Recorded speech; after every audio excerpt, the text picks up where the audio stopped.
मिरजत प्रभाग क्रमांक 2 मधील रस्त्याची दुरवस्था नागरिकांनी उपआयुक्त विजय यादव यांना निवेदन देऊन आंदोलनाचा इशारा दिला।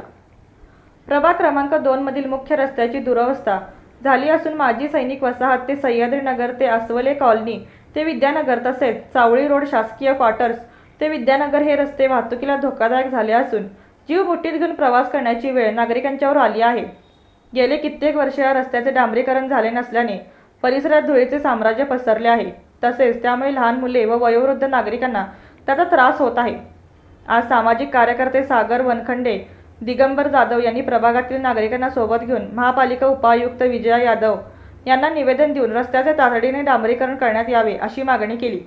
यावेळी विकास मोरे, विशाल सागरे, बंडू हाके, सुनील जाधव, राजू सोनार, श्रीधर मोरे, विशाल भानुसे, श्रीधर तवटे, भास्कर सातपुते, वेद वाघमारे यांच्यासह नागरिक उपस्थित होते।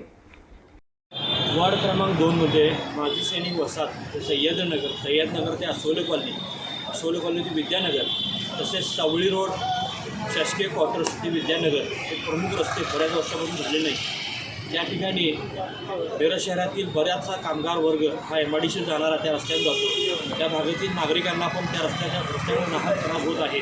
त्या भागात धुळीचे साम्राज्य वाढलेलं आहे। रस्त्याचं त्या ठिकाणी काही अस्तित्व राहिलेलं नाही। वारंवार मागणी करून तो रस्ता पकडला आहे, यावेळी मंजूर होईल करतो अशी बऱ्याच आश्वासनं देण्यात आलेली आहेत। आम्ही आज महापालिका आयुक्तांना निवेदन दिलेलं आहे आणि त्यांना सांगितलेलं आहे की बाबा लवकरात लवकर येत्याला बजेटमध्ये हा बायनेम रस्ता पकडावा किंवा शासकीय फंडातून लवकरात लवकर रस्ता करून द्यावा, अन्यथा महापालिकेच्या विरोधात आम्ही तीव्र आंदोलन करू।